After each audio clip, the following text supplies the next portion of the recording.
Hello friends, मेरे डेजर classes में आप लोग का बहुत बहुत फिर से नए सेशन में स्वागत करता हूं। तो आज है 11 अप्रैल।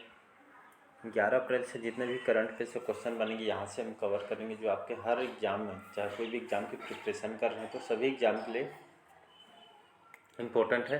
तो यहाँ से जितने भी current affair most important question बने यहाँ से हम कवर करें। चाहे कोई भी एग्ज़ाम के अगर आप प्रिपरेशन कर रहे होंगे तो सभी एग्ज़ाम के लिए इम्पोर्टेंट है, चाहे एसएससी, रेलवे, यूपीएससी, पीएससी, कोई भी एग्ज़ाम की तैयारी कर रही, स्टेट का हो चाहे सेंट्रल गवर्नमेंट, तो सभी एग्ज़ाम के लिए इम्पोर्टेंट है।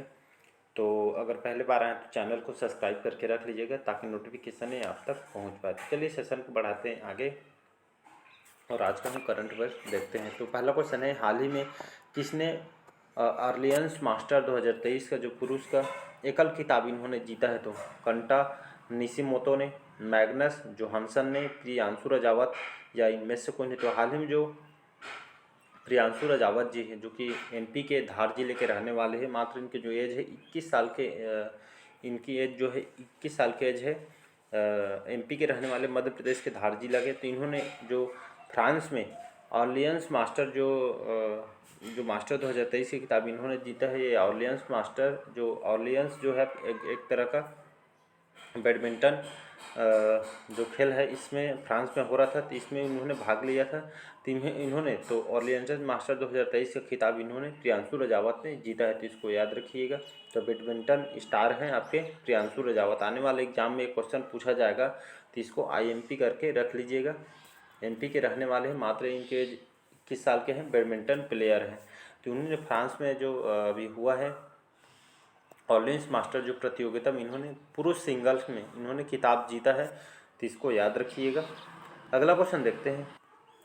अगला क्वेश्चन दूसरा, हाल ही में किसने सांख्यिकी 2023 में अंतर्राष्ट्रीय पुरस्कार जीता है? तो अमित मिश्रा, CR राव, हरि बालकृष्णन या इनमें से कोई। तो CR राव करेक्ट आंसर हो जाए। तो इन्होंने सांख्यिकी 2023 में अंतर्राष्ट्रीय पुरस्कार जीता है, मतलब CR राव जी जो कि एक मैथमेटिक्स हैं, जो हमारे भारतीय मूल के, इन्होंने गणित में नोबेल पुरस्कार इन्होंने जीता है। सांख्यिकी गणित के क्षेत्र में इन्होंने नोबेल पुरस्कार जीता है, तो इसको याद रखिएगा। तो लगभग इन्होंने $80 इन्होंने इस मतलब जो नोबेल प्राइज़ के साथ इनको यह प्राइज़ दिया है, $80 लगभग। तो इसको याद रखें। तो इन्होंने गणित में नोबेल पुरस्कार दिए हैं, महान गणितज्ञ हैं, हमारे भारतीय मूल के हैं। तो सांख्यिकी 2023 इन्होंने अंतर्राष्ट्रीय पुरस्कार इन्होंने जीता है। CR राव जो हमारे भारतीय मूल के हैं, एक महान गणितज्ञ हैं। तो गणित के क्षेत्र में नोबेल पुरस्कार इनको 2023 के लिए दिया गया है। तो मोस्ट इंपॉर्टेंट है, आज के बहुत इंपॉर्टेंट होने वाले करंट अफेयर्स, तो याद।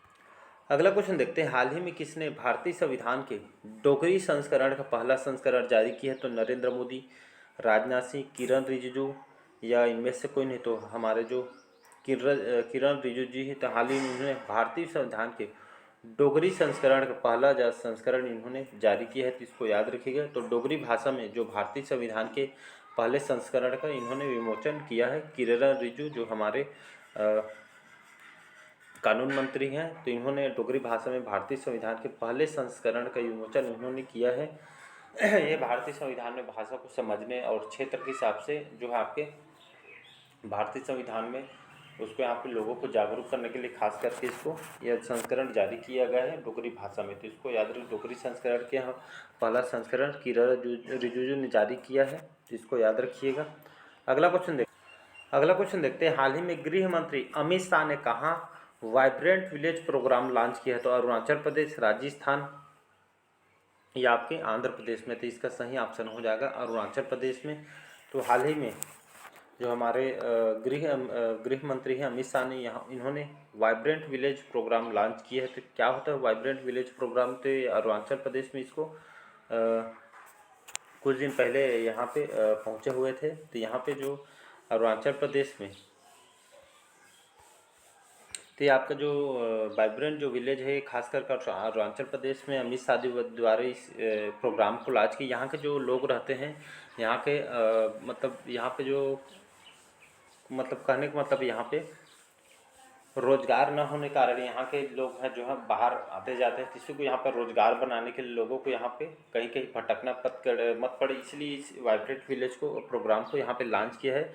तो अरुणाचल प्रदेश कुछ दिन पहले पहुँचे थे गृह मंत्री जी, और यहाँ पे लोगों को यहाँ पे उनके जो बेरोजगारी हो रही है उसको ख़त्म करने के लिए और यहाँ पे लोगों को यहाँ पे रोजगार देने के मामले से इस वाइब्रेंट विलेज को प्रोग्राम को लॉन्च किया है। और अरुणाचल प्रदेश में तो इसको यहाँ पे बात करूँ, अरुणाचल प्रदेश की राजधानी है ईटानगर। पेमा खांडू यहाँ के मुख्यमंत्री हैं। कैवल्य त्रिविक्रम जो परनाइक है यहाँ के नए राज्यपाल हैं। तो 13 स्टेट का राज्यपाल चेंज हुआ है, तो सबको याद रखिए।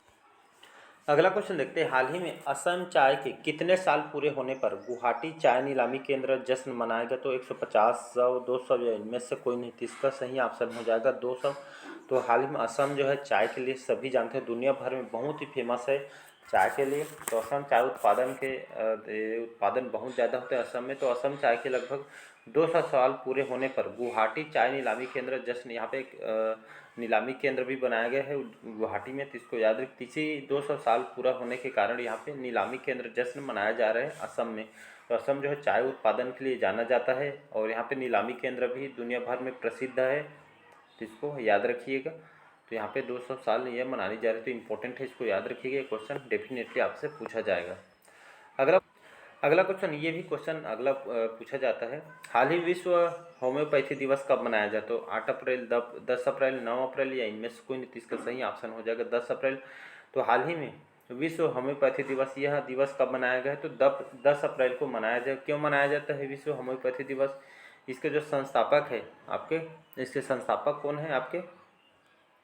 इम्यूल, जो आपके होम्योपैथी है इसके संस्थापक हैं आपके सैमुअल जो हनीमैन, इसके संस्थापक हैं। इनकी ही देन थी होम्योपैथिक जो दिवस है, इनकी याद में मनाया जाता है। सैमुअल हनीमैन इसके संस्थापक हैं। तो इसको याद रखें। खोज करते हैं, इनकी जयंती इस बार कौन से क्रम के है? 268वीं क्रम की है। तो इसको याद रखिए। तो होम्योपैथी दिवस इनकी याद में, इनकी देन में जो इनका बहुत बड़ा योगदान है स्वास्थ्य जो सेवा क्षेत्र को बढ़ावा इनका योगदान देने कारण, जो कि हम हर साल 10 अप्रैल को होम्योपैथी दिवस मनाते हैं सैमुअल हनीमैन के याद में। इनकी ही देन थे। तो इसको याद रखिएगा। इस साल 2023 का जो थीम रखा गया है एक स्वास्थ्य एक परिवार, इस साल का थीम है 2023 का थीम, ये आपके होम्योपैथी दिवस का थीम है। तो इसको याद रखिएगा। एक स्वास्थ्य एक परिवार इस साल का थीम है। स्वास्थ्य सेवा क्षेत्र में इनके योगदान के लिए यह दिवस हर साल मनाया जाता है। तो इसको याद रखिएगा। अगला क्वेश्चन देखते हैं, हाल ही में किसने विश्व वैक्सीन कांग्रेस 2023 में पुरस्कार जीता है? तो Cadila health care, serum institute, Bharat biotech या इनमें से कोई नहीं। तो इसका सही ऑप्शन हो जाएगा भारत बायोटेक। तो हाल ही में इसने विश्व वैक्सीन कांग्रेस 2023 का पुरस्कार इन्होंने जीता है। सभी जानते होंगे जो भारत बायोटेक है, यहाँ पे लोगों को वैक्सीन प्रोवाइड किया है, इन्हीं के देन है। तो वैक्सीन कांग्रेस 2023 में इन्होंने पुरस्कार जीता है। तो आपके वैक्सीन जो खोज करने के लिए, साथ ही साथ यहाँ पे लोगों को वैक्सीन पहुंचाने के लिए वैक्सीन जो कांग्रेस 2023 में इन्होंने पुरस्कार जीता है। तो इसको याद रखिएगा। और इन्होंने यहाँ पे जो कोवैक्सीन और इनकोवैक ऐसा 2 वैक्सीन है, इनके द्वारा भारत बायोटेक के द्वारा इसको बनाया गया था। इसका जो हेडक्वार्टर है बेंगलोर में इसका हेडक्वार्टर है। तो इसको याद रखिएगा। तो भारत बायोटेक के द्वारा वैक्सीन प्रोवाइड करने के कार्य बेस्ट काम करने के लिए इसको 2023 का यह पुरस्कार जीता है भारत बायोटेक ने। इसका वैक्सीन कौन सा आता है? इनवैक और कोवैक्सीन, ये आपका भारत बायोटेक ने ही बनाया था। तो इसको याद रखिएगा। अगला क्वेश्चन देखते हैं। हाल ही में आईपीएल में सबसे तेज 6000 रन बनाने वाले खिलाड़ी कौन बने? तो विराट कोहली, डेविड वार्नर, शिखर धवन या इनमें से कोई नहीं। तो इसका सही ऑप्शन हो जाएगा डेविड वार्नर।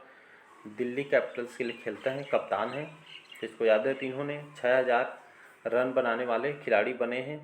तो इसको याद रखें। ऑस्ट्रेलिया के रहने वाले हैं डेविड वार्नर। तो इन्होंने आईपीएल में सबसे तेज 6000 रन बनाने वाले खिलाड़ी बने हैं। डेविड वार्नर दिल्ली कैपिटल्स के कप्तान हैं। इन्होंने 6000 रन बनाने वाले खिलाड़ी बने हैं। तो इसको याद रखिएगा, इम्पोर्टेंट क्वेश्चन है।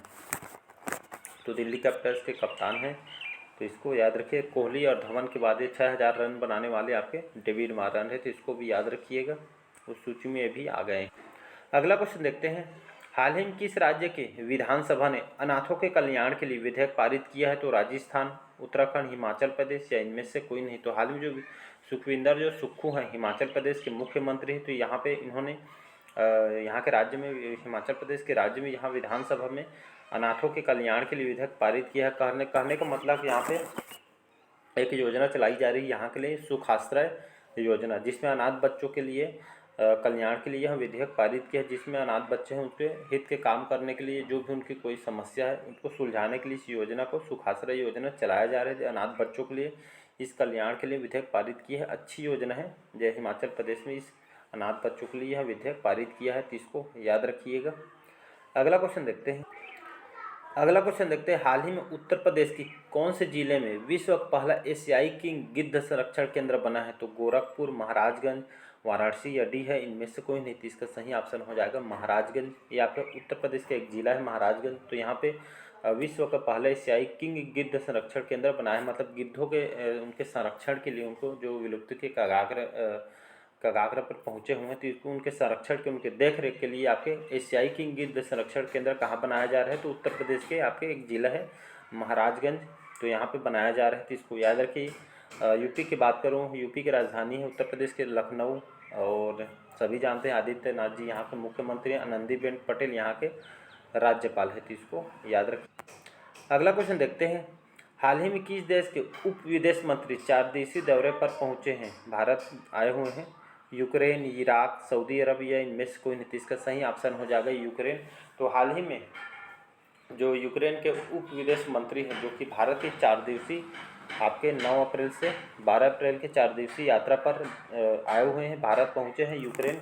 तो यूक्रेन के जो विदेश मंत्री कौन है? तो आपका एमिन झापारोवा यहाँ के यूक्रेन के उप विदेश मंत्री, जो कि जैसे हमारे एस जयशंकर जी भारत के विदेश मंत्री, वैसी जो एमिन झापरोवा यहाँ के विदेश मंत्री हैं, उप विदेश मंत्री, जो 4 दिवसीय पर भारत पे आए हुए हैं, तो इसको याद रखिएगा। अगला क्वेश्चन देखते हैं। हाल ही में जारी टाइगर सेंसस के अनुसार भारत में वर्ष 2022 तक बाघों की आबादी बढ़कर कितनी हो गई है? तो 2967, 4101, 1411 है, 3167 या इनमें से कोई नहीं। तो मोस्ट इंपॉर्टेंट ये डाटा याद रखिएगा, 3167 याद रखिए। 3167 जो है आपके जारी जो और टाइगर सेंसस जो इसके अनुसार जो यहाँ पे टाइगर सेंसस ये आपका आंकड़ा बताता है कि कितना टाइगर है वर्तमान में। तो भारत में 2022 के डाटा में बाघों की आबादी बढ़कर कितनी हो गई? तो 3167 हो गया है, तो इसको याद रखिए। तभी वर्तमान में भारत में बहुत सारे टाइगर्स विदेश से भी आए हैं, तो 3167 हो गई है टाइगरों के जो बाघों की बढ़कर संख्या इतनी हो गई थी वाला डाटा याद रखिएगा, आने वाले एग्जाम में क्वेश्चन पूछेगा।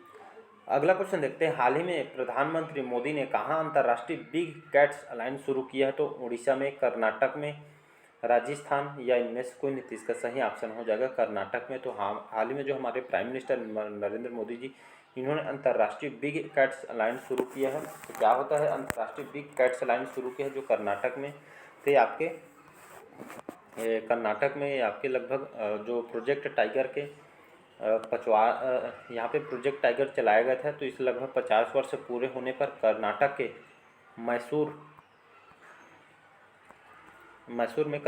मैसूर में यहाँ पे अंतर्राष्ट्रीय कार्यक्रम अंतर्राष्ट्रीय बिग कैट्स अलायंस शुरू किया गया है, जिसमें जो लगभग 50 वर्ष पूरे होने के खुशी में ये आपका अंतर्राष्ट्रीय बिग कैट्स अलायंस शुरू किया गया है। तो इसको याद रखिए। यहाँ पे जो इसके तहत जो हमारे ग्रह में जो रहने वाले जो 7 बिग कैट हैं, जैसे बाघ, शेर, तेंदुआ, हिम तेंदुआ, चीता, जगुआर और प्यूमा जैसे उनके संरक्षण के लिए जीव जंतु जितना मैं बताया हूँ, ये 7 बिग कैट हैं। इनको संरक्षण के लिए इंटरनेशनल बिग कैट अलायंस यहाँ पे शुरू किया गया है इनके संरक्षण के लिए। तो यहाँ पे कर्नाटक के मैसूर में ये आपका किया जा रहा है। तो नरेंद्र मोदी जी यहाँ पे पहुँचे हैं, तो इसको याद रखिएगा। अगला क्वेश्चन देखते हैं। हाल ही में भारत, बांग्लादेश, जापान और कहाँ कनेक्टिविटी बैठक आयोजित करेगा? तो असम में, मणिपुर में, त्रिपुरा में या इनमें से कोई नहीं। इसका सही ऑप्शन हो जाएगा त्रिपुरा। तो हाल ही में त्रिपुरा में भारत, बांग्लादेश और जापान यहाँ पे कनेक्टिविटी बैठक आयोजित की। क्या होता है ये कनेक्टिविटी, जिसमें त्रिपुरा में इसका आयोजन किया जा रहा है? तो ये आपका उद्देश्य है जिसमें कनेक्टिविटी जो पहलुओं की खोज करना है और यहाँ पे क्षेत्र की जो वाणिज्यिक क्षमता को यहाँ पे उपयोग करना है, मतलब वाणिज्य क्षेत्र को बढ़ावा देना है और जितने भी नई खोज है कनेक्टिविटी पहलुओं को खोज करना है, जिसमें भारत, बांग्लादेश, जापान यहाँ पे कनेक्टिविटी बैठक कहाँ आयोजित किया है? त्रिपुरा में किया गया है। तो इसको याद रखिएगा। अगला क्वेश्चन देखते हैं।